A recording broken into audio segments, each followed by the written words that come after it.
this episode, I talk with writer, producer, director, and fellow metalhead, Michael Kuciak.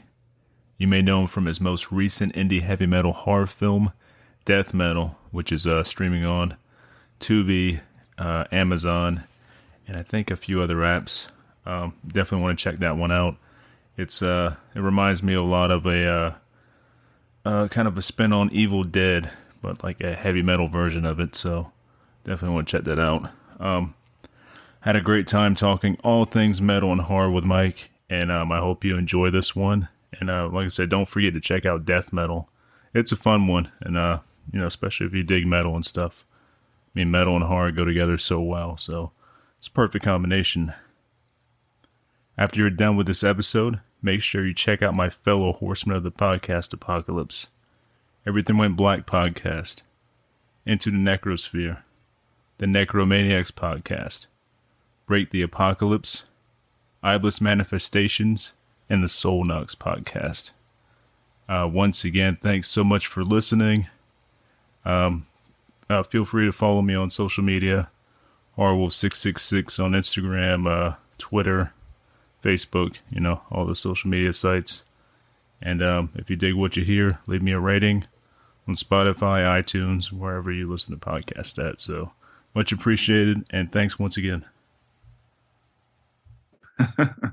All right, Mike. Thanks so much for being on the podcast, man. It's my sincere pleasure. Dude, it was awesome of you hitting me up on my Facebook page about Death Metal, because I didn't really know anything about the Death Metal movie until you hit me up, and I really appreciate that.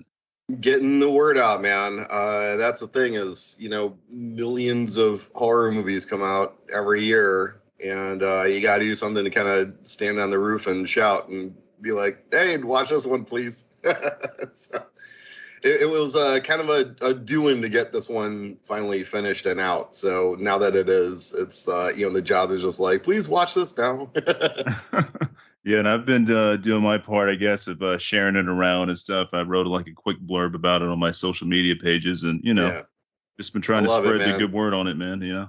I appreciate all of that. That's awesome of you. Hell yeah. And I mean, you're combining two of my favorite things, death metal and horror. So I mean, you can't go wrong with that, Yeah, that's why I made the movie as well.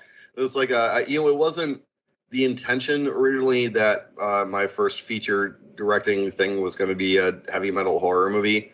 I'm aware of the subgenre, but it's not like my favorite thing in the entire world. But it was just the factors that came together. I'm just like, you know what? It might be a chocolate and peanut butter situation. We're going to smush together death metal and horror.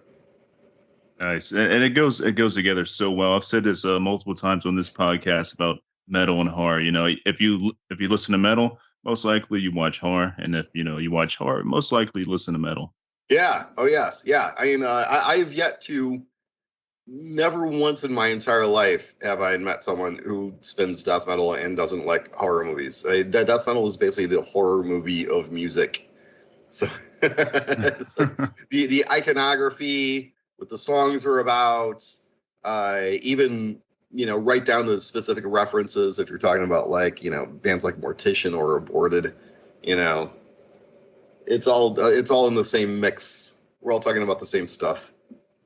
Yeah, totally. 100% agree with that. And it was really fucking cool you having Incantation on there, man. Like, that's fucking badass. Yeah, dude. I mean, ultimately, I realized I couldn't make a horror movie called death metal and not have death metal in it, or generally speaking, not have it be death metal, quote unquote. So I knew it couldn't be weak. It had to be ferocious. It had to be the horror movie version of a death metal song. So that was like a lot of the post-production process was yanking out all the boring stuff, just getting straight into the business and getting to the scares and the gore as quickly as possible. But yeah, and between start and the gore, we have as much death metal as possible. So that's the idea. How did you hook up with the guys from Incantation to be in this? Kyle actually hit me up. It was purely I went to Ohio to make this thing, and again it was like that just kind of came together. I was, one of my producing partners connected me with a guy named Dan Gutschmidt, who was like, hey, I've got a recording studio and a farm in Ohio, and if you want to shoot a horror movie, you can use them. I'm like, okay. So I flew out, took a look at the locations. I came back to LA. I wrote the screenplay. I went back, literally just landed in Ohio, and I was just like, all right, let's make this movie now. And in the process, like I actually was advertising for death metal bands to submit because I was trying to just pull together like, here's a cool opportunity to get like a bunch of bands that maybe could use some exposure. I was hoping to find like some great songs like just in the millions of death metal tunes that were heading my way, right? And out of nowhere, I got an email from Kyle Severn, who plays drums for Incantation, and he's also a huge horror guy. Like if he's not playing with Incantation, he's going to the fests and the conventions. He's selling merch, the entire thing. He made his own horror movie, After Party Massacre, a few years ago that also has a bunch of metal bands in it. The entire thing. So like he hits me up. I get this email out of nowhere. Hey man, my name's Kyle Severn, and I hear that you're making a horror movie called Death Metal, basically in my backyard. It would be ridiculous if I didn't do something to help out with it. What can I do? And at first, I'm just like, I didn't believe him because we had like a little bit of a back and forth where he basically had to say, no, I'm that Kyle from that Incantation. I'm like, okay, all right, yeah, cool. So I'm like, he's like, how can we help? I'm like, well, I mean, the movie opens with this doomed band Abbas Sinister playing on stage. I mean, is there anything they could do in terms of like, maybe pulling some bands together for that sequence? He's like, tell you what, I'll talk to Incantation about playing a show. And what we'll do is he pulled this entire thing together. He hit up Chris Zitterbart at the Agora, asked if we could do a free show. And he pulled together all the rest of the bands. And Balmer, Faith Extractor, Shed the Skin, everyone else, pretty much. And they put on this huge free show. Got a huge crowd in there. And I passed out free T-shirts at the end of it, the entire thing. But it's like, for a film of this budget level, it's weird to open on this giant, sequence with, one of the elder statesmen of death metal, like on stage playing a show in front of a giant crowd. It's, one of the blessings, it's like, you go out there and like, sometimes you get happy accidents like this. So, thanks to Kyle for pulling that whole thing together, man. Yeah, that's killer, man. And it's definitely like a selling point too. Like, oh man, Incantation's in this. There's a ton of Incantation fans. I mean, they're huge. They're like the godfathers of death metal. So, I mean, having them in this is just, the icing on the cake, Yeah, and that's kind of the thing is like, on the one hand, you call a movie death metal, and you have to be legit about it, because anybody who's just like, all right, well, are you just using that term, or is this like death metal? And then you say, well, guess what? We open up with Incantation on stage. How's that for you? it's like, okay, boxes checks. Okay, we get it. Moving on. So yeah, I mean, thanks to Incantation and Kyle, and again, like all the rest of the bands, it all worked out. Yeah, that's killer, man. That definitely sold it for me. And I really dug it. I had like a kind of an Evil Dead feel to it and stuff, like DIY Evil Dead type feel, and combine that with the metal and stuff. Really fun film. Yeah, that was kind of the intention from day one. Was we knew going in that we were making a low budget, scrappy indie midnight movie-ish kind of a film, right? Like, we're not making the fucking Conjuring. We're making like basically like, the 20 whatever version of a drive-in movie. And so we just embraced that idea. We weren't gonna, not that we were just like, well, it's fine if, XYZ isn't perfect. It's like, no, we're just gonna go in like early black metal, like early punk rock. We're just gonna let it be raw and just get the movie made, And so it's like, it's frayed around the edges in some ways, and I'd fully embrace that. But in a certain way, I think it actually adds character, I guess. Like Right. so some people are just like, yeah, some people actually dig that aspect of it. But yeah, the intention was at core OG Evil Dead, and I mean, there's a million influences on top of that. But like kind of the main one is Italian horror movies. So it's like OG Evil Dead is the cake, and Italian horror films, particularly Fulci, is the frosting, I guess you could say. Yeah, I can definitely see that with the Fulci influence, especially when it comes to the special effects and the demon makeup and all that stuff. Like, I really dig the practical stuff, and I really thought the practical effects in this were really good. I dug them. Yeah, all thanks to that goes to David Greathouse, who I actually just ran into a couple of days ago. He happened to be in LA, and so we were able to catch up. But yeah, I brought him in at a very late date because like there was actually another guy who was going to do the effects, and he signed on, and like I got him like super early in the process because I wanted to give him time to be able to roll up into it, take his time, la la la, and he got pulled onto another project, and like I had to replace him almost like kind of last minute with Great House, and wonderfully, House like kind of took that challenge, in the teeth. He's just like, yeah, fine, fuck it, let's do this. So I mean, he had like a fraction of the time that ordinarily he would have needed or wanted, but I mean, he stepped up to the plate, man, and we had that conversation where he's just like, what are you looking for? I'm like, the core idea is Evil Dead plus Italian horror. So give me, stripped down like indie, late night, Evil Dead-y kind of stuff, but also, let's see some Fulci in there, man. We're going to use live animals. It's like we're going to get maggots, a rat, the pig guts that you see on screen are actual guts from a real pig that House went to the butcher and got. He showed up with a cooler full of pig guts. So yeah, and in terms of the practical effects, it was like, yeah, we were leaning into practical as much as possible. Like there are like little touches of CGI here and there, mostly to spackle over my own slips. And even those are just like, I wince every time I see them. And it's like, we should have done that practically if, I had a little more time, la, la, la. But yeah, like, for instance, the eyeball gag with Caton is heavily, heavily Fulci influenced, just in terms of how it looks and how it plays out. So, that's where we're coming from, man.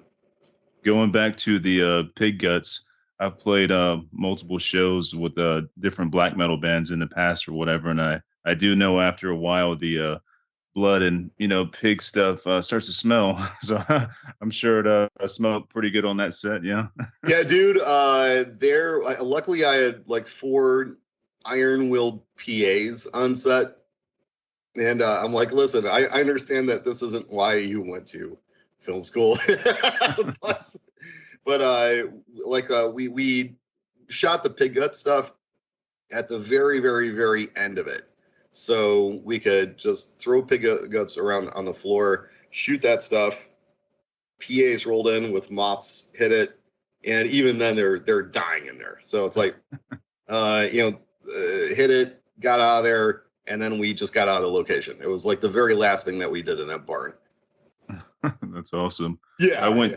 Yeah. I totally. I can smell that right now. I remember actually going to see a show. I think it was in Denver. It was a band called Hellgoat. We're playing black metal band, and they brought all their props, deceased props. You know what I mean? So yeah, you could smell them a mile away. And our friend was driving the tour, and he was telling me he could smell the fucking decrepit stuff all the way from the front of the van, from the fucking trailer.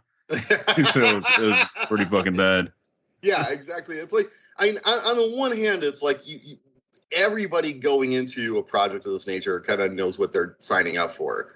It's like when I cast Caitlin Newberry to play Anya, I let her know, I'm just like, listen, if you get this role, I'm going to take you to a farm out in the middle of nowhere. I'm going to dump like a bucket of fake blood on your head. And she's like, awesome, let's do it. I'm like, okay, yes. So it's like, everybody in cast and crew knew what movie we were making, so there was no squeamishness. You know, it was like, you know, there was never a moment where it was like, heavens to Murgatroyd, there are maggots on set. Oh no, there's a rat. Oh no, fake blood. But yeah, it is, you know, you want to pick your battles. So yeah, it's like the pig guts came in at the very end. Gotta hit him, got him out of there. Was most of the cast like metalheads too, or were they familiar with the Yeah, genre? not really. Like I mean, that's the thing about death metal is like it's almost like a secret society in a way. Mm. It's like every once in a while, like you run into you know someone who gets a reference. But even like I know a lot of metalheads who I've never even heard of like D side. You know, what I mean, Wow. yeah, it's like the one band who I found that quote unquote normies will recognize as Cannibal. You know, Yeah. like Yeah. you know, even my you know when I bring up Cannibal Corpse in conversation, like even my cousin will be like, "Oh, I've heard of those guys," you know. But you know, when it comes to like cast and crew, like Caitlin, I showed up on set in a Devin Townsend T-shirt, and she was a fan. And I was Hmm. like, you know, not to say that Debbie is death metal, but I mean, just you know, he's not, you know, he's not Judas Priest. You know, what I mean, Right. yeah, I was impressed that she was familiar with Debbie and she's a fan because I'm a huge super duper Devin Townsend nerd. That's cool. And yeah, like I said with Cannibal Corpse, man, like yeah, everybody knows them. Like, I mean, pretty much worldwide, Cannibal Corpse is a known thing, and they're also still fucking brutal as hell. Especially the new stuff that's coming out right now with Rutan doing guitar stuff and all with them. It's fucking Yeah, nasty. man. I you know that's the thing is like you know nothing against Metallica because they took the path that they did, but it was very clear that they you know made a very distinct choice in terms of the kind of music that they were going to play in order to kind of kick up to like have a legacy worldwide known band, right? Hmm. Whereas Cannibal is, you know, I'm not saying that they're selling out like stadiums like Metallica is, but you know, they're worldwide. They're like the first band that you think of when you think of extreme music, but not once have they, you know, played their quote unquote commercial album. Like it's still Right. brutal as fuck. And even Slayer, Hmm. you know, when they start, you know, when they gear shifted from Rain and Blood to South of Heaven, it felt like, oh, they're trying to get on the radio, aren't they? Mm. You know, it's like, I mean, it's almost like you know the extreme metal band saw what thrash did, and it was like, no, we're not just not going to do that. Okay? There's just no such thing as playing a version of this that gets on the radio. I think like maybe Carcass tried. Maybe I remember that Death had like one or two videos on Headbangers Ball. I mean, that was like a million years ago though. But you know, Yeah. it's like, dude, if we're gonna play this music, we're gonna play this Yeah. music. Exactly. Yeah, and that's what's so cool about like Cannibal Corpse and all like the death metal stuff, man. I don't listen to the radio. I do like podcast stuff. I'm listening to anything or Spotify, so I don't even know what the hell they play on the radio anymore. But Yeah. yeah, Yeah, I know. you Like, know, so sometimes people, I'll see like on the news, or like I'll hear non-metalheads talk about like an artist or something like, and apparently they're talking about artists that have like billions of people following them, massive number one hits. I'm like, who? You know, it's like, okay, I mean, if you like it, okay, that's fine. But my I can't tell you. I just turned on the radio to listen to top 40 hits. I couldn't care less. yeah, if I want where I get all my like new metal stuff, like what's coming out and like what's already out that I might not know about is one of my fellow brethren of the podcast Apocalypse, because I'm in a group of fellow podcasters. We're called the Horsemen of the Podcast Apocalypse, Oh, cool, and awesome, we have like shows like every day of the week we got you covered on something. It's either there's horror stuff, metal stuff, all love it. kinds of shit. And one of those podcasts is Into the Necrosphere, which I highly recommend. And Jackie I've actually Smith. been trading with Oh, you know Necrosphere. Yeah, Jackie? Yeah. well, I not personally. We haven't gone out drinking or nothing, but I've traded on. I want to say like X or Instagram or something. I've been hitting everybody up, so it's like you mentioned that podcast. I'm like, yeah, okay, yeah, okay. He runs a the best metal podcast around, man, and that's who I go to for any kind of new stuff that may have slipped Mm. between the cracks. Like that's where you go is into the necrosphere. Yeah, Yeah. I hit like a lot of sites is what I do. Is I would say like a big percentage of what I listen to throughout the week is new stuff because I'm always looking. The Mhm. ears are wide open. I mean, you never know when you're gonna trip over your next favorite band, right? Right. And like the sites that there's that scene early on when the band is about to break up, and they're talking about like all the sites that are making fun of their latest album. It's like Hmm. those are the sites that I go to. So it's Angry Metal Guy, Invisible Oranges, the Metal Injection, Loudwire, all those dudes. I'm always kind of cruising that, and Spotify's like Discover Weekly is actually pretty Yeah. robust. Like that's the best thing about Monday morning is pulling that open and seeing what kind of presents Santa left for me under the tree. Yeah, that is cool. That's like one of the pluses. I know streaming services are, not very good to the artists and everything, but if you support both physical and have Spotify, I think that's cool, and that's what I do and stuff. But yeah, like the stuff with Spotify where they like throw new artists at you, like, oh, you may like this. I mean, they do a pretty good job of like, picking shit out I like. So Yeah, and it's kind of like I realize that there's no real model for musicians to make money off of like just song plays. So that's one of the reasons why. Excuse me. It's one of the reasons why I go out my way to go to shows, buy merch. I want to support the scene whenever I can. Um, and and it's something that I would do anyways. Is go to metal. Oh no, I have to go to metal shows. right. But oh, excuse me. I've been talking all week, so my throat is cashed. I Oh, apologize. no worries, But man. but yeah, I mean, luckily, right near me is Knucklehead, which is kind of the premier like indie, kind of divey metal bar in Los Angeles right now. Like and if I could live there, I could, you Right. know.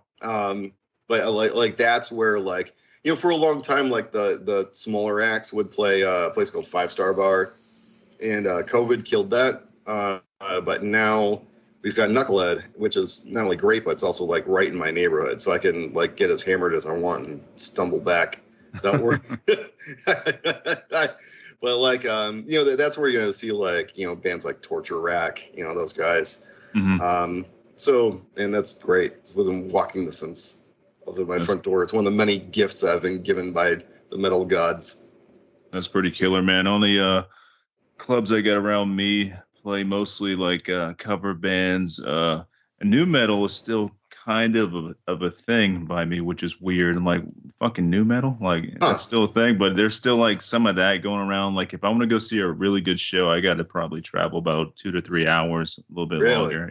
Yeah, because I'm about to go see Primitive Man and Crowbar next month at this club that's like 3.5 hours away from me because they're not coming anywhere close, to my Ah. back door or whatever. So we're going that way, but it's well worth it. Just we don't really get big shows around. So every once in a blue moon we will. Like what was it, a couple months ago we did get Goat Whore down here, which Oh, was that's only cool. like a 30-minute drive. Yeah, I love Goat Whore, and it was them and I Hate God. They were on tour together, so I did get to see that one. But it's a rarity that we get anything like local like that.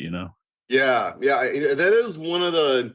I mean, dude, I'm a city mouse. I'm from Chicago. I moved to LA. It's one of the benefits of living in the giant, city like Los Angeles is like all the shows come here. Hmm. Some of them will come close. Like for instance, I actually missed Fulci when they toured through because they went down and played like San Diego, I think it was, and I had to work. I couldn't get away long enough to drive down to San Diego to catch that show, and like I was kicking myself for it because Hmm. I heard about it at the last minute. I'm like, man, if I had like a little bit more time to plan, I could have gotten down there, but it wasn't in the cards. And Hmm. sometimes like a band will come through and play like say Santa Ana, la la la, but or Anaheim. Like for instance, one of the bands on the death metal soundtrack is the Convalescence out of Toledo, Hmm. and they actually came through not that long ago and they played Anaheim, and it's like they're, Keith from the band like hit me up. He's like, "Hey man, we're playing down here." I'm just like, I actually have to work. I'm sorry, man, I can't get down to Anaheim. Because I mean, it's not like the Dark Side of the Moon or anything like that, but it's still like an hour and a half, not even counting traffic. Right. So it's like you have to plan out these little trips. Like a few years ago, Nile came through and played Anaheim, and that one like I had plenty of time to like plan that out, kind of carve out a little section around work, so I could like go down there, get like a Motel 8 or something like that, so I could get hammered at the show. Have a place to crash, la la la. I did that with Exodus and Overkill. And but I have to plan it out because I work a lot. So All right, yeah. Same here. yeah. Got to plan your trips, and especially when you get older and you work all the fucking time, you got to plan shit out way ahead of time. Yeah, I mean that's kind of the thing is like every once in a while I'll get lucky and like oh shit, I've got a night off. I can just wander down to Knucklehead and see what's up, But I mean, just as often, it's like last time Cannibal was through, they played the Wiltern, and it was just on a night that had shit going on. I'm just like, I ordinarily like Cannibal is like an automatic, like, yeah, of course I'm gonna go see that. But I've seen them probably 7-8 times, I want to say, all in. But I try to get as many shows as I can, is what it is. Time affording.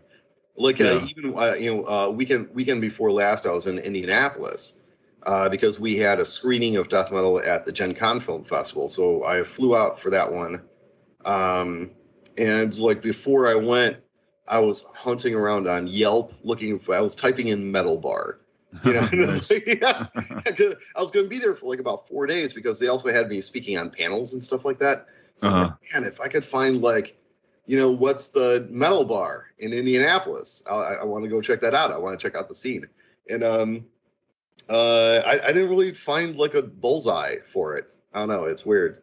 But yeah, it's like when I was in New York for 3 months working on post-production of death metal, like I kept looking for opportunities to sneak over to St. Vitus in Brooklyn. And there was one night that Undeath was playing at St. Vitus. And it was right by my birthday. And I'm just like, that is going to be the perfect little birthday present for Mike, is to speak to myself in third person. I'm like, dude, that's going to be the perfect birthday present. I'm going to get away from working on death metal to go to this well-known metal bar and see Undeath because I've been looking forward to seeing them. And out of nowhere, like the head of post was just like, hey, Mike, we've got an issue. We need to handle it today. And I spent that day sitting in the studio working on death metal instead of seeing death metal. But it's like, that's the, let's have these problems, right? Yeah, these are good problems to have. Yeah, I'm not bitching so much as just like, yeah, it's ironic.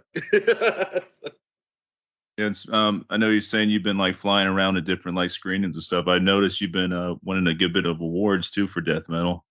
Yeah, here is the thing is like a while ago I served as a producer on a horror comedy called Killer Party.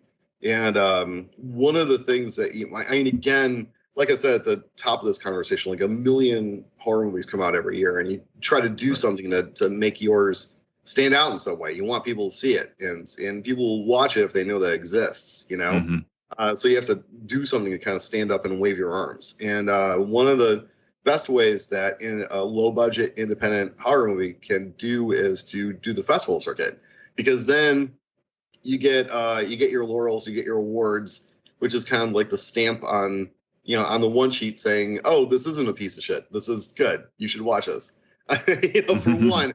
And also, like, if it actually plays the festival, then you have a group of people who had never seen it, know nothing about the movie, and then they can form an opinion about it and jump online and talk about word of mouth, the entire thing. So with Killer Party, I didn't write or direct that one. That was a guy named Alex Drummond. He and his wife Rachel, they worked the festival circuit hard. Like they went to they entered every festival. They went to every one that they got selected to. They flew around the country. They did the whole thing. And that's how we got distribution on that movie, was like, look at all of our awards. Look at this. award-winning. It's one thing to have a horror movie; it's another thing to have an award-winning horror movie. Isn't that nice? So Right. I knew that I was going to go down the same path with death metal because I don't have movie stars in it. Instead of movie stars, I have bands. Yeah, and those bands are of value to metalheads like yourself and me, Mm-hmm. but to the wider horror audience, it's like all right, how do I pitch it to them? It's like, all right, well, let's do the festival thing. So almost as the minute I signed with Bayview to distribute the film, I immediately just I went on Film Festival. Film Freeway is the site where you enter film festivals, Mm-hmm. and I just dropped like thousands of dollars just entering all of them. Nice. And yeah, I mean, I due to the fact that my cast is fantastic and my crew busted their asses, like we have a fun watchable movie that has found its audience. So like, yeah, we've been able to stack up a lot of laurels. And in fact, I mean, dude, like just within this past week, there's a festival in Brazil called Banshee that gave us 6 awards, six Nice. of them. Yeah, I mean, we ran the table with those guys, and like right after that, I heard from a journalist who wrote for writing for a local metal site, and we did an interview with him. Dude, we're huge in Brazil, man. And it's like, and right after that, we heard from the Thrills, Chills, and Kills festival. We were official selection of that one, and that's playing in Alabama. Mm. And yeah, and unfortunately, I wasn't able to make it out to the Horror Hotel Fest in Ohio, which is doubly unfortunate because that's where we made the movie. So I was hoping to see cast and crew, anybody who might have been able to make it out, but also like kind of get back full circle. Mm-hmm. But the next screening that we have publicly is on September 10th. We're going to be playing at a venue called No Class in Cleveland, and that is actually going to be a double feature with After Party Massacre, the other horror movie with metal in it that Kyle Nice. made. So it's like him and his filmmaking partner Christoph Bates. I think those guys are going to be on hand, and I'm going to try to make it out for that one. I mean, it's getting down to the wire as to whether we're going to do it or not, but we'll see. But yeah, it's like, I mean, again, it comes down to time, because while I'm getting this movie out, I still have to turn the wheel and keep the lights on and do everything else that I do in my life. So Yeah, dude, I totally feel you on that. Like, I still have to work my day job, do a podcast, and also have music projects I work on and all kinds of other shit I like to do. Like, but man, you got to keep the lights on. That's the most important thing. yeah, well, I mean that's kind of the thing is like, I mean death metal is obviously the one that's at the forefront, because I wrote and directed it. I also produced it. I edited it. That's the passion project. That's the one where I'm like, the blood, sweat, and tears. It's like that. This is me. Here we go. Mm-hmm. And it just came out on Tubi. It was actually officially released on Blu-ray on May the 30th, and I actually did a little release event at Knucklehead, because I thought normal horror movies would do a premiere at theater, right? Mm-hmm. This isn't a normal horror movie. We're gonna do this more like it's a band putting doing their album release, right? So down at the local metal club, we'll do it like that. We'll play the movie. We'll pass out T-shirts, the entire thing. But the idea being that like we're kicking this movie out there as hard as we can, but we have a slate of other projects, coming out or coming together. I have another movie called From the Shadows, and that one I did not direct. I wrote the screenplay and I'm a producer on it, but I'm not the director on it. And that one comes out on September 22nd. It stars Keith David. Oh, nice. And Bruce Davison and Selena Anduz. And that one is actually getting a theatrical release. We're going to be playing in 5 cities. Yeah. And 5 cities, technically 6 if you include the LA premiere. And that will also be a day and date release on Vudu. So if you can't get your ass out to one of those 5 cities, then you can watch it on Vudu. But yeah, so if I'm not working on death metal, I'm working on Shadows, and if I'm not working on death metal or Shadows, I'm working on the next slate of films that we're trying to pull together. What's the premise around Shadows? It's Selena Deuce plays an investigative journalist who she debunks things. She's a skeptic, right? So she proves that there's no ghosts. She proves that there's no la la la. She's one of those, right? There's a cult called Hidden Wisdom, and there's a fire at their cult compound, and there's only 6 survivors, right? And the survivors reach out to her, and they're like, listen, we're in a lot of trouble. We need someone to tell our story. And we're going to reach out to you because, ironically enough, you're the skeptic. If we can get you to believe what was really going on with this cult, then then we'll truly, have the truth be known. So she pulls together like kind of a Zoom call with her and the surviving members of this cult. And from that point forward, things kind of spiral out of control. So it's like, there's kind of a sci-fi element. I would say that there's a heavy Lovecraftian element. If death metal is my Italian Evil Dead movie, Shadows is kind of my Lovecraft movie, if that makes sense. So it's a little more smarty pants. They're talking about science and stuff, but it also has gore, eye gags, the entire thing. The effects on that one were done by Vincent Guastini. And he's got brilliant guy. And we've still got murder and gore and scares in the entire thing. But that one, instead of metal, they're talking about like, ancient science and stuff like that. Nice. Yeah, I love Lovecraftian horror. I love Lovecraft stuff, in general. So that's cool to know another Lovecraftian film's on its way out. Yeah, dude, that's the next one that we'll be making is there's several things they're kind of coming together, and what's weird is like you never know like 100% which is going to be the one. Like even when I was in New York working post on death metal, we had another project that was going to star Mickey Rourke and Lindsay Lohan. Wow. And we're gonna shoot. Yeah, exactly. That one I was just quote unquote, just producing. And we're gonna make that one in Canada. And I was in New York, and I was like, I'm not leaving this studio until this movie is 100% done. And I immediately broke that promise when my producing partner was like, Coach, we're gonna make this movie. Get your ass back to LA, pack a bag. We're going to Canada. I'm like, okay. So pack a bag, run back to LA, thinking that I'm going to be jumping on a plane the next minute. And then, then our financing kind of fell apart, at the last minute. So I ran back from New York to LA for no good reason. And I should say, there are aspects of post-production that aren't, I would say, 100% done, even in the release version. For one thing, I'm embarrassed to say, there are a few credits missing. In the end credits, there's actually like a couple of typos. Oh shit! because I left. I wasn't there to, and this isn't me like throwing the post team under the bus. It's like, I left. The guy who was making the movie left, so they had to. There were a few things that they just had to guess at because I went off because I thought I was going to make this other movie in Canada. And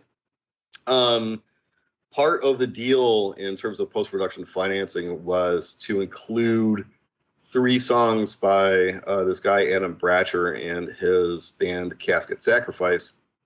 And in order to get them into the movie, I basically had to take all the songs that were done by the Ohio bands and just kind of like shove them off to the side. With the idea of like later on rolling through, finding places like really carve out like each one of their songs, perhaps like doing like a video montage, and song montage over the ending credits. That was the intention, right? And I again, like I bounced out of New York like almost like out of nowhere, and didn't get that done. So I'm asking the horror movie fandom and the death metal community to please support this film, because if it makes enough money at this stage, then I can go back into post and do what, and do these bands right, like I intended. So that's kind of the idea. Yeah, And I in the definitely. meanwhile, the version that's out right now, I would not consider to be like the final version. So it's just like if you get your hands on a Blu-ray of this version, I guess one of these days it'll be worth $1 million, because it'll be like the stamp that's valuable because the duck is facing the wrong way, kind of a thing. Right. So you have a potentially valuable object in your hand, dude. Sweet. Yeah, I not to say that I'm gonna be like Lucas and like keep going back into special editions, but it's like I just want to fix that for the bands and fix that for the the end credits. So that's the idea. Yeah, that's totally understandable. Definitely, that's cool. You're doing that and stuff. Yeah, Yeah, definitely. I mean, there's zero intention from day one that like I know no one's getting rich off this thing. It's just like we just want to do it right, if that makes Yeah, sense. We just make enough money to do the movie, to do right by everybody who pitched in to make it happen. And hopefully we'll make some money off death metal too. We'll find out. But for one, we just need the first one. We just need people to watch the first one. dude, I think death metal would go over really well on Shudder with The Last Drive-In with Joe Bob and Darcy. I think it'd Oh be yeah, fucking well, perfect film for that. yeah, I do. It's like that's kind of the thing. It's like I'm treating the marketing and promotion of this movie in the same way that in a very death metal-y kind of way. It's very grassroots. It's very back in the day it was about like reading zines, trading tapes with people that you didn't know across the country, and now it's it's all on the internet. So it's just like like with you, like I'm just going online, just hitting people up. I'm just like, hey man, I made a movie. Do you want to watch it? So it's like it's me. There's no machinery Right. involved. It's like it's not like a team of people sipping lattes in an office on the studio lot. It's like it's me and my phone just being like, dude, want to watch my death metal movie? Or link, bro. So, please watch it so I can fix the fucking credits. And then you throw in a free shirt on top of that to sweeten the deal. I was like, oh fuck, dude, I thought I was just getting the Blu-ray and then the shirts with it. I'm like, oh, that's even better, man. Like that's Oh, fucking cool as dude. hell, dude. Well, I mean, here's the thing: is we have that scene at the merch table with Abba Sinister, right? And so I need an Abba Sinister T-shirt for the merch table scene. And Dan knew somebody who was connected with like the local T-shirt situation. I don't know, but basically it was like we can run you off. Like we can get you some really cheap T-shirts made, but we have to run off like a big lot of them to make it happen. So I got like a really good price on them, but I had to run off like 1,000. Okay, Mm-hmm. so I run off 1,000 in order to have one T-shirt on camera. I had to make 1,000 of them, and Right. that's why they're very plain. It's just the Apple Sinister logo, and that's it. But Yeah. also creatively speaking, I was kind of it's kind of like a subtle mention that they're kind of a janky band, right? So it's Right. like it's just their logo. It's a cool logo that got made by Zimbi Art in Indonesia. I think he's based. But anyways, um, so he did a great job on the logo. It's just the logo on the shirt, and now suddenly I had like 1,000 of these T-shirts laying around, and they're all in large, and that's it. And so at the end of the show that Kyle pulled together at the Agora, I passed out Abba Sinister T-shirts to everybody who worked on there, showed up. I'm like, take them, take all of them, take them. And still, I had like 500 some odd shirts lying around, right? Right. So they sat in my DP's garage for a little while, and because weirdly enough, it actually cost more to ship them. So Right. because they're heavy. So I now have all hundreds of these Abba Sinister T-shirts just kind of laying around, and like I've got them back in LA now. So what I'm doing is I'm selling them. I am selling them on our sites, deathmetalhorrormovie.com I'm selling signed copies of the Blu-ray because I still have hundreds of those. And I'm selling all of these Abba Sinister t-shirts. They're all in large, but because Shadia in the scene is trying to sell them for $10, that's the price. It's a $10 t-shirt, right? Yep. And plus postage because again, it's like weirdly expensive to ship a t-shirt. But anyways, if anyone out there is looking to support the film and help me get the bucks so I can redo the end credits. and also, you want just a cheap ass metal shirt that is, in a weird way, technically a movie prop. Then they're $10 plus $5 postage on deathmetalhorrormovie.com, and that's me shilling my products. Please buy this shirt. That's killer. It's definitely worth it, man. Fucking yeah. If you're listening, go pick one up, man, and support this awesome movie. Yes. Yeah. I mean, we're trying to get them out, and then of course, eventually, if Lemmy smiles down upon his favored son, and we move all 500 of these, then I can, hopefully have the wherewithal to order a new lot and have like different sizes besides just large.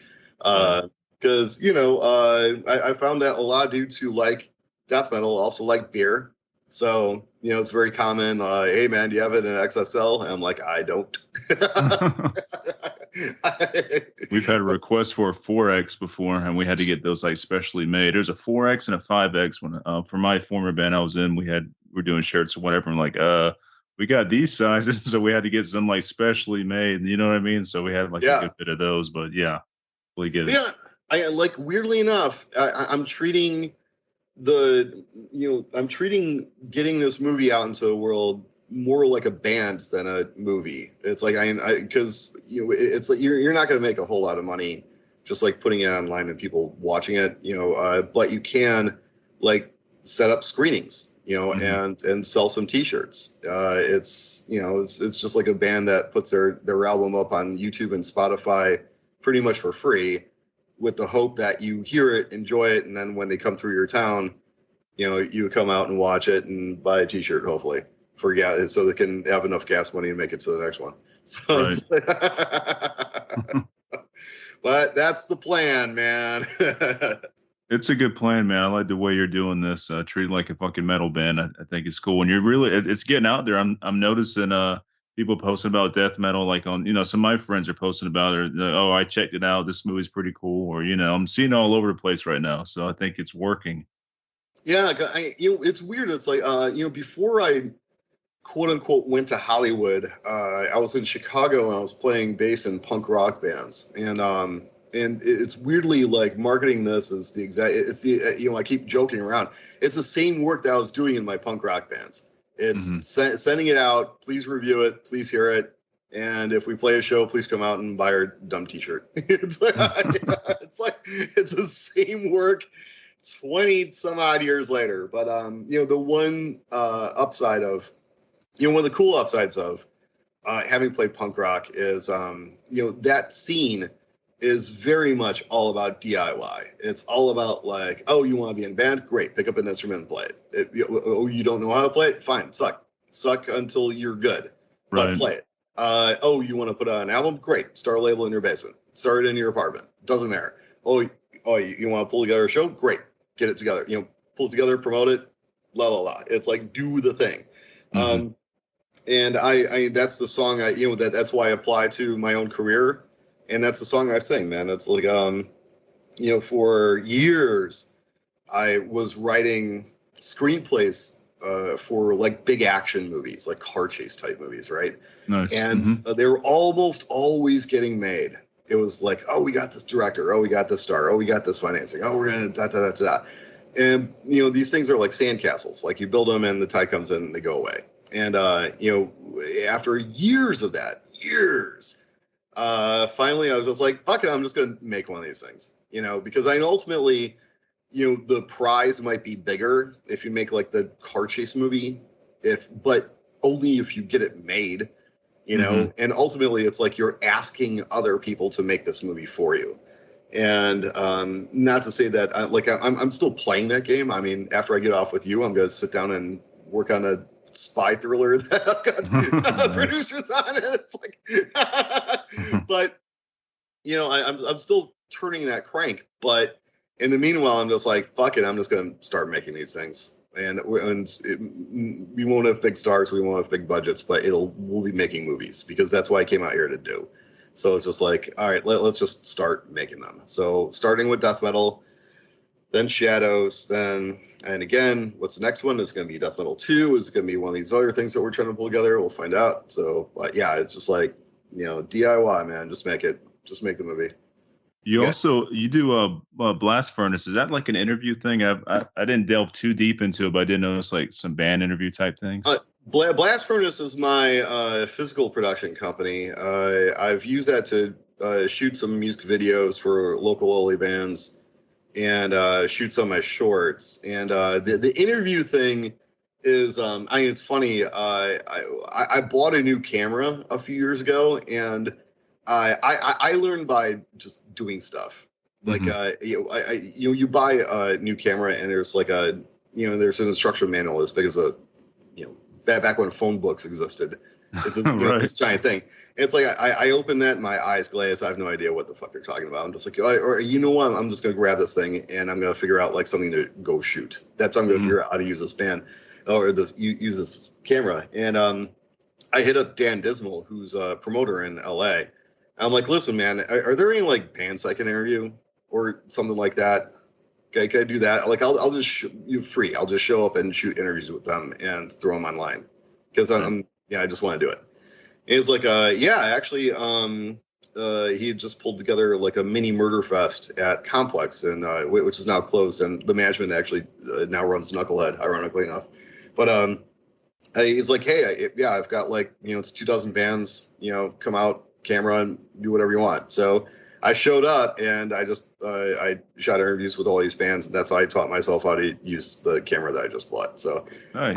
So yeah, it's like that was the interview series that I just kind of threw up on YouTube. And ironically enough, just a couple of days ago, I was on another interview with a podcast run by a guy who actually played in one of those bands. So, no shit. Yeah, great. So he's just like, hey man, I don't know if you remember, but we actually met before. Like, I played in a band called Grayville. I'm like, yeah, I interviewed you for the mini murder thing. It's like, yes, that's right. So, wow. It's a small world after all. It really is, man. It's surprisingly know how many people are like connected to each other, like from different parts of fucking the world. Even it's not that big. It's big, but it ain't. Well, I mean, that's one of the wonderful things that I love about. Not only do I love death metal just as music. If I was on a desert island, I'd just be listening to death metal all day. But I also love the community. As I've mentioned, sorry about that. I'm getting hit up by one of my producing. But I work in the film industry, and I have for years and years. And not a whole lot of people in the film industry are into extreme music, to be honest about it. Right. So a lot of shows I just go to alone.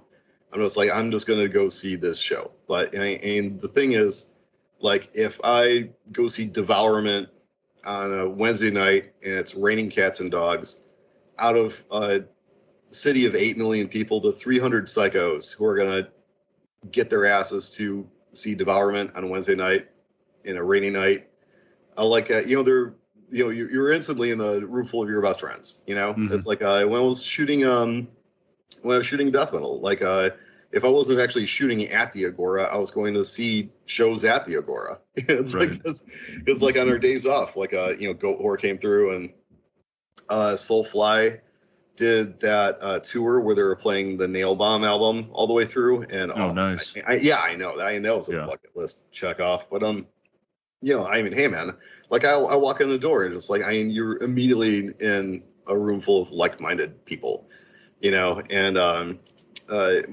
generally speaking, like my point is like when I was talking to Kyle about pulling together a show, like I knew nothing about the Ohio local death metal scene, but like it's a very tight knit community. Everyone knows everyone. Everyone gets along. Everyone's always playing shows together.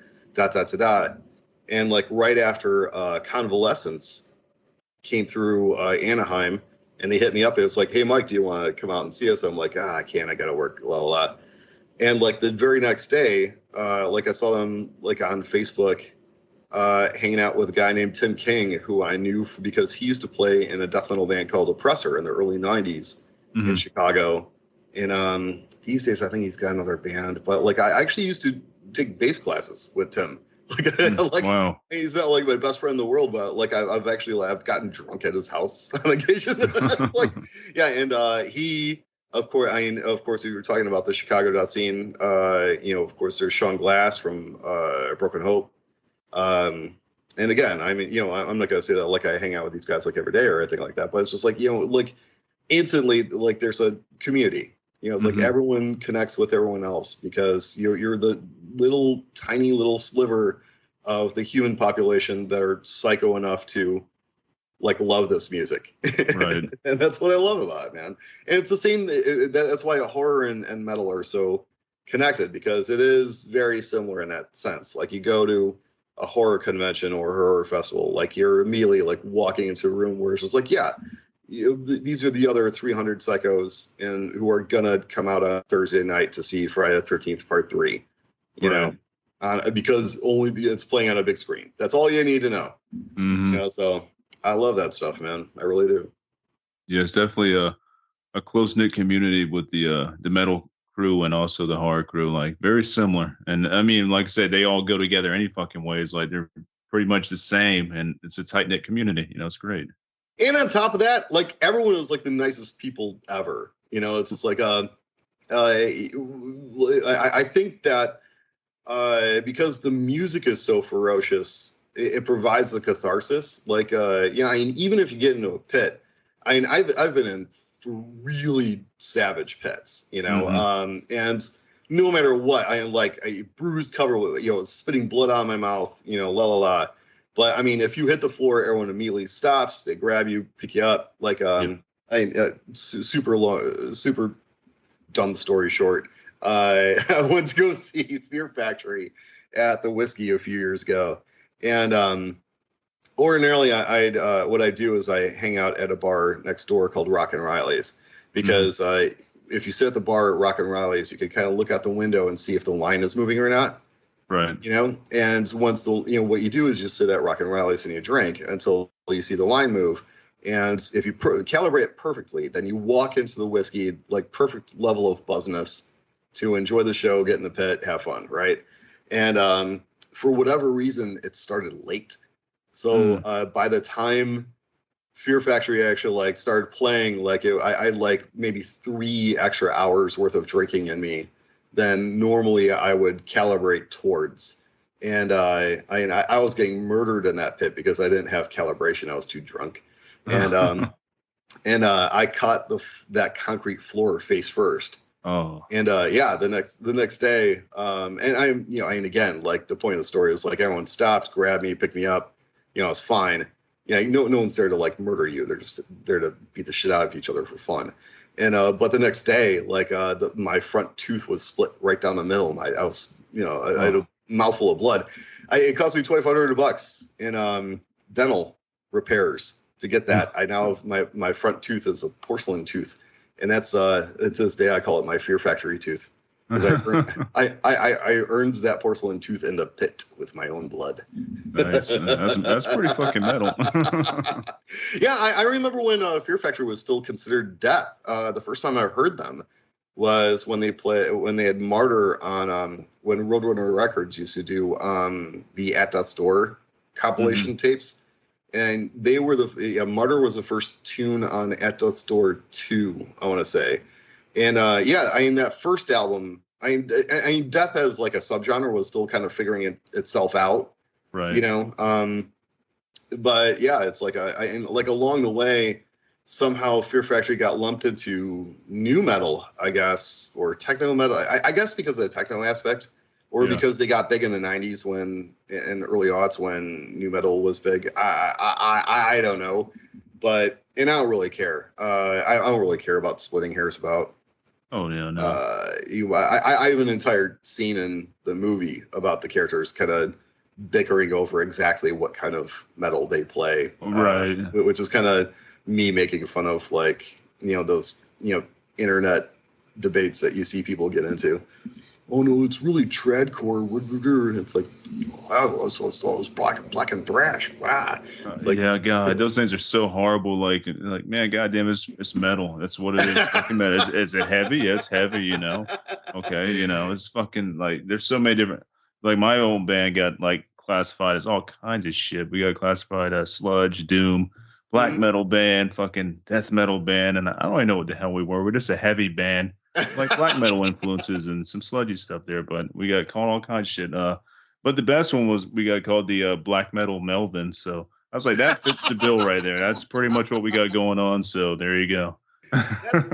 that's not bad. I mean, in film, there's a term that they use as the pitch. It's like, what's the pitch of this movie? And it's like, the log line. And I fully understand that like these genres are like an attempt to kind of, very succinctly describe what a band is trying to do. I mean, but I mean, even if like you look back at, say, the big four of thrash, and even between those four guys, it's like, Metallica, Slayer, Megadeth, Anthrax, they're all playing thrash, but like each flavor of it is different enough that you could go, well, they're kind of thrashy this, thrash that, which I get. It's fine. It's like I don't actually care. It's like I just think it's funny that you'll see like these massive debates about what's quote unquote a band actually quote unquote is. Yeah, Well, do you it's like hilarious. It? I know. Ultimately, it's like, do you like it? Yeah, is it good? Yeah, okay, then cool. It's a good band then. Right. Yeah. I mean, but here's the thing is like, I mean, even when I was playing bass and playing in bands, like I played Chicago style 3-chord pop punk, lots of triplets, lots of gang vocals, whoa, like shit like that. Yeah. And I sometimes I would try to play in my friends' death metal bands, and I'll be blunt, man, I just wasn't good enough. Right. I got, not only did I enjoy the music as I just like listening to it, but also the fact that like I've taken a dead run at playing this music, and like when you're just like I'm just not good enough. I just don't have the technical capability to play this music. It's the best possible way to like truly respect the musicality of what these bands are doing like every night on stage. Like one of my favorite bands is Origin. I fucking love Origin. Right. And I'm floored by what those guys are playing. Oh, it's insane, man. It's like, what the fuck? I'm like, the technicality behind it is fucking insane. Yeah, I mean, there's always the kind, that backing up, that kind of conversation usually name checks Meshuggah because they're like, super, super, super technical band. I like Meshuggah, but they're almost so much technical that it becomes like almost like listening to an exercise, like someone running scales, Right. Like there are songs of theirs that I really enjoy, like I Am Bleed, obviously, I love. But and at the end of the day, I lean a little bit like I appreciate tech death that's also wrapped around like songs that I enjoy. I mean, like Origin is kind of my point there. Nile, obviously, I just fucking love Nile. Yeah, Nile was amazing. They're from my home state, which my home state that I still live here. So, but Nile's from South Carolina. That's where I'm based out of. Cool. So they're like our like big hometown fucking metal band and stuff, and got to see them a few times, and they're unbelievably heavy live as they are recorded. Is fucking nasty. Yeah. Oh yeah. I mean, it's always a good show. One time I was joking with a friend of mine that like if an assassin was given $1 million to kill me, but they could only use a bear trap. That was the only weapon that they could use to kill me. It was a bear trap. All they would have to do is wait for Nile to come through town and put the bear trap in front of the bar while Nile is playing, and I'll eventually step into that bear trap. The easiest $1 million that the assassin ever made. Oh, dude.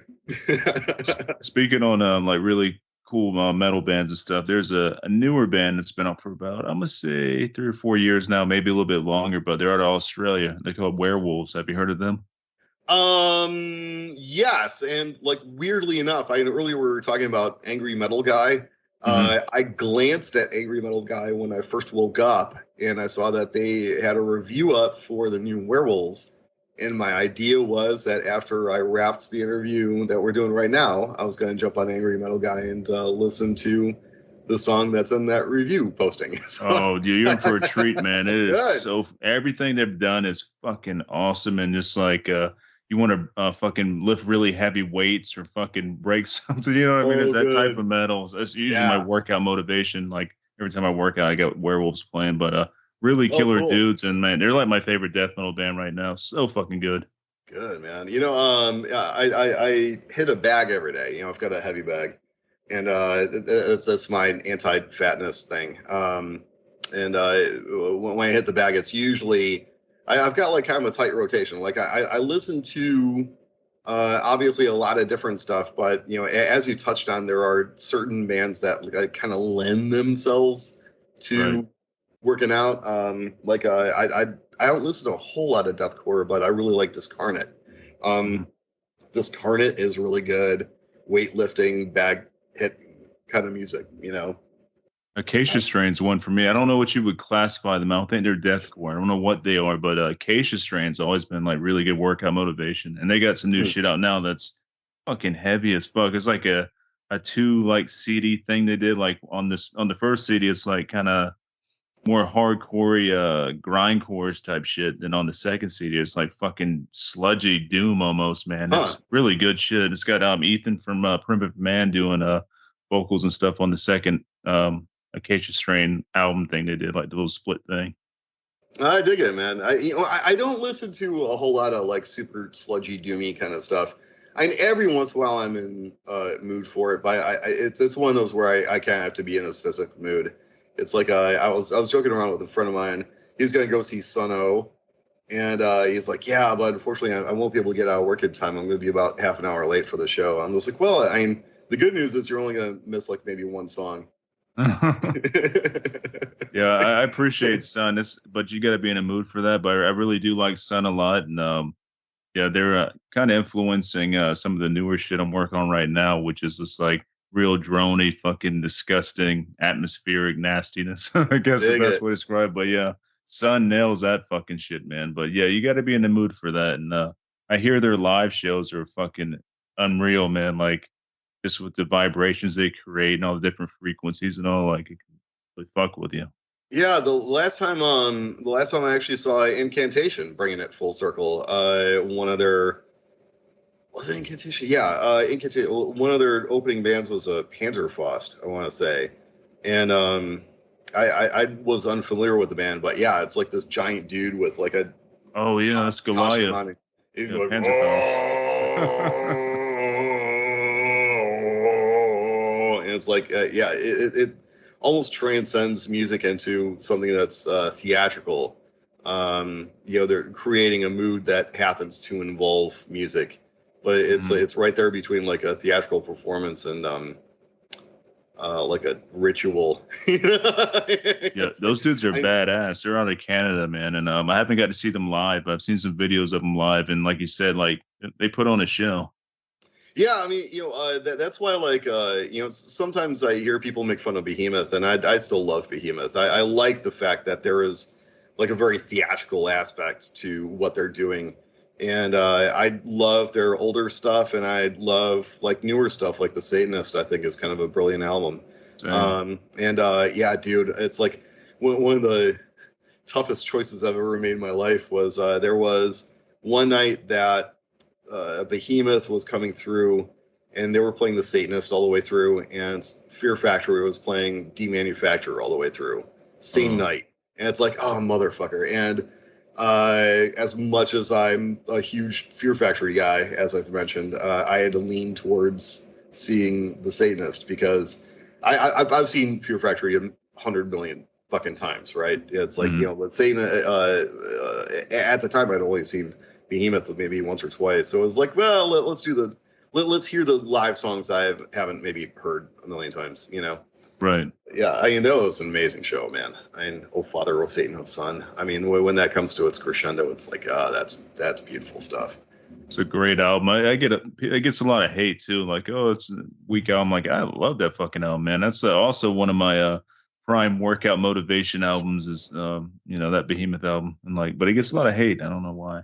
Yeah, I think because there is a sense that it's trying to be a little more accessible, perhaps. Anything that feels like it might be getting a little more, is this the death metal version of the Black Album? Is always the fear that everyone is like watching out for. Like, is this the point where death sells out, quote unquote? Is this Right. the Black Album? And I would definitely say that, no. I mean that's not an album that would play for normies. I mean, No. it's like, although the one right after that, what was that called? At Your Darkest, I Lost You. What was that? Like, that one I felt was actually like an effort to be accessible. Hmm. That one felt like a little light, a little soft, a little Yeah. la la la. I'm not actually a huge fan of that one, but I like the Me one that neither. just came out last year. I thought it was good, and I mean, holy fuck, the videos that those guys shoot. Oh, they're fucking killer, dude. Yeah. I know, Yeah. I love. I love Behemoth videos. That's just better than a lot of horror movies I watch. It's great. It is. The production value is fucking killer, and like the makeup jobs are evil as fuck. Like, yeah, super Yeah. cool videos. Dude, I love that stuff. And who are those guys? Frozen Earth had a really cool video that's influenced by The Thing. That's one where they did the song with Ghost. Is that how you pronounce it? Ghost, G-O-S-T. Oh, I think it's Like Goss, but I'm not 100% sure Yeah. on that. Yeah, I mean, I know because what you're talking about. all right, it's not Tobias Forge Ghost. It's No. the other Ghost. It's Ghost. Yeah, Frozen Soul and Goss. That's right. Yeah. Yeah. Frozen Yeah. Soul. Yeah, Yeah. I got mixed up, but I was thinking of Earth for some other reason. But yeah, it's like that was a killer video too. Good stuff, man. They're a great band. Really, and they're pretty new. I mean, what, like, second CD's out now? Maybe I think it's only their second CD, but they're fucking hitting hard, and like, I really dig them. Yeah, I'm really liking that stuff too. It's got that bolt thrower feel to it. So if it's got some bolt thrower influence, I'm down with it. Right. Yeah, dude.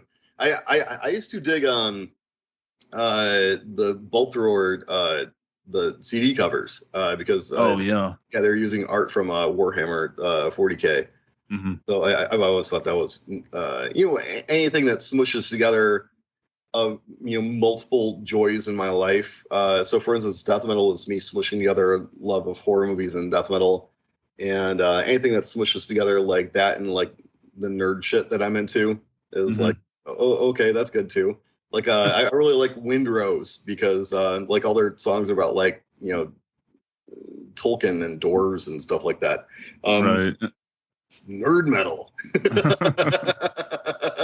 But I'm a nerd, so I'm down with it, man. Yeah, same here, man. And on back on Bolt Thrower, I got to see him. I'm pretty sure this was their last ever live show. It was at a Maryland Death Fest like 6 or 7 years ago, and I think it was the last time I ever played live. And dude, it Wow. was so extremely fucking heavy. Awesome. Yeah. Oh, I love that. You know what? Here's one of the frustrations in my life is Slayer, when they were going to play like their very last show. I'm just like, I'm determined to see Slayer play the last time that Slayer is ever going to play, right? Determined. So they played that massive tour that was with like Behemoth and Anthrax and Testament and this massive killer fucking lineup.